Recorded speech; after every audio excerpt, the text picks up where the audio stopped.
ফাগুনের ভোরে ধলেশ্বরী তীরে রূপালী ইলিশের ঝিলি প্রতি কেজির দাম হাঁকা হচ্ছে ২৫০০।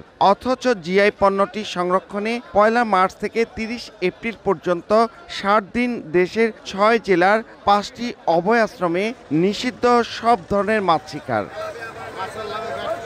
ইলিশ ছাড়াও পাঙ্গাস, রুই, কাতল, কই, শিং, মাগুর, আইড়, বোয়াল সহ তাজা মাছেরও পসরা বসে মীরকাদিম হাটে।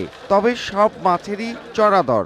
শুক্রবার সবাই অবসর সময় বলে মাছ কিনতে আসে, এজন্য ওরা মাছটাকে একটু চড়া দামে বিক্রি করতে চায়। পাবদা মাছ, রুই মাছ, সব মাছের দামে চড়া। সিন্ডিকেট যেই সেই জায়গায় রয়েছে, চেঞ্জ হয়েছে হয় নাই।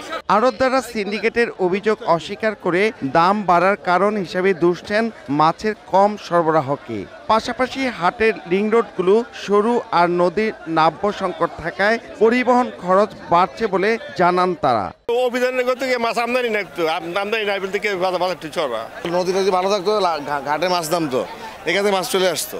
কিন্তু এখন এই পরিবহন ব্যয়টা একটু বৃদ্ধি পেয়েছে, তারপর নদীতে মাছ ধরা বন্ধ, এখানে একটু মাছের আমদানি কম, দামটা একটু বৃদ্ধি পেয়েছে। মীরকাদিম মাছের হাটে উপকূলীয় অঞ্চল সহ ১৫ জেলা থেকে মাছ আসে।